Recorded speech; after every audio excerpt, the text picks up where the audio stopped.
এই মুহূর্তে আমরা রয়েছি শাহবাগ থানার সামনে। আপনারা দেখতে পাচ্ছেন যে অনেক পুলিশ সদস্য এখানে অবস্থান নিয়েছে এবং আমরা অনেকক্ষণ ধরেই দেখেছি যে পুলিশ সদস্যরা আজকে ৩টার পর থেকেই একরকম সতর্ক অবস্থানে রয়েছে এবং তারা বেশ তৎপর। তাদের কাছে বেশ কিছু নির্দেশনাও রয়েছে। রাস্তার উপরে যে কোটা সংস্কার আন্দোলনের দাবিতে রাস্তায় অবস্থান নিয়েছিল বিভিন্ন সময়ে, এমন অবস্থানের ব্যাপারে আজকে স্বরাষ্ট্রমন্ত্রীও কথা বলেছেন, ওবায়দুল কাদের সাহেবও কথা বলেছেন যে আদালতের যে রায়, সেই রায় অনুযায়ী বর্তমান যে অবস্থা তাতে করে এখন আর কোনো প্রকার কোটা বহাল নেই। এই মুহূর্তে যে 4 সপ্তাহের স্থিতাবস্থা চলছে সেই অবস্থায় এখানে এখন নতুন করে আমরা দেখতে পাচ্ছি না যে এখন পর্যন্ত কোটা সংস্কার এর দাবিতে যারা আন্দোলন করছিলেন তাদের এখানে এখন প্রায় 4টার কাছাকাছি বেজে যাচ্ছে, কিন্তু আমরা এখন পর্যন্ত তাদেরকে আজকে আসতে দেখিনি, অবস্থান করতে দেখিনি।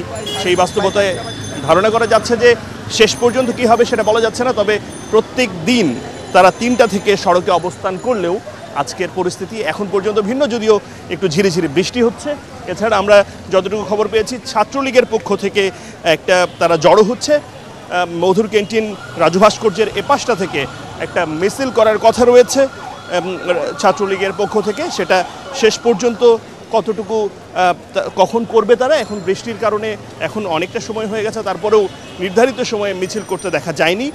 আমরা দেখতে পাচ্ছি যে পুলিশের একটা দল সামনে শাহবাগ মোড়ের এখানে অবস্থান করছে, মেট্রো রেলের কাছাকাছি অবস্থানে। তারা যথেষ্ট প্রোটেকশন নিয়ে, যথেষ্ট তাদের যাবতীয় সব রকম নিরাপত্তা বলয় নিয়ে তারা শাহবাগের মোড়ে এগিয়ে যাচ্ছে, যেটা আমরা অন্য সময় দেখতাম যে স্টুডেন্টরা যারা কোটা সংস্কার বিরোধী আন্দোলন করছে তারা এই অবস্থানটা নিয়েছে এর আগে। কিন্তু আজকে এই 4টা নাগাদও আমরা কোটা সংস্কারের কোনো খবর এখনো পর্যন্ত আমাদের কাছে নেই।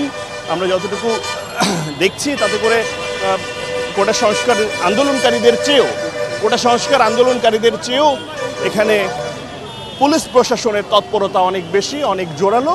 তারা বেশ শক্ত অবস্থানে এখানে রয়েছে। সব মিলিয়ে এখন পর্যন্ত শাহবাগের যে অবস্থা সেটা অনেকটা এরকমই, যে এখনো পর্যন্ত আমরা দেখতে পাচ্ছি যান চলাচলে কোনো রকমের বিঘ্ন ঘটেনি। এখানে অনেক যে স্বাভাবিক যে প্রক্রিয়া সে অনুযায়ী সব কিছু হচ্ছে। তবে যে তথ্যটা আমাদের কাছে রয়েছে সেটা হচ্ছে যে তুলনামূলকভাবে অন্য দিনগুলোর তুলনায় আজকে শাহবাগের এই পথগুলোতে, অর্থাৎ শাহবাগের এই মোড় দিয়ে বিভিন্ন স্থানে যেসব যানবাহন চলাচল করে সেটা তুলনামূলকভাবে কম আমরা দেখতে পাচ্ছি। হয়তো সতর্কতার আন্দোলন হলে একটা ভোগান্তি হয়, সেই ভোগান্তির কারণে অনেককে গাড়ি রাস্তার মধ্যে ঘন্টার পর ঘন্টা থাকে। সেসব পরিস্থিতি বিবেচনা করে তারা হয়তো চিন্তা করেছে যে গাড়ি না বের করাই এই সময়টাতে ভালো। তারপরেও আমরা যেটা দেখছি গাড়ি কম এবং আমরা দেখতে পাচ্ছি যে পুলিশের অবস্থান সতর্ক অবস্থান।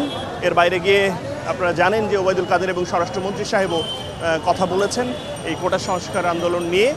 যেহেতু বিষয়টা 4 সপ্তাহের স্থিতি অবস্থা চলছে, তাতে করে মনে হচ্ছে আপাতত এখানে যে আন্দোলনকারীরা এখনো পর্যন্ত প্রায় 1 ঘন্টা হয়ে গেল, তারপরেও এখানে না আসার কিংবা আসার জন্যে কোনো রকমের উদ্যোগ আমরা দেখতে না পাওয়ার কারণে আমাদের কাছে মনে হচ্ছে যে পরবর্তী অবস্থা কোন দিকে যায়, নাকি তারা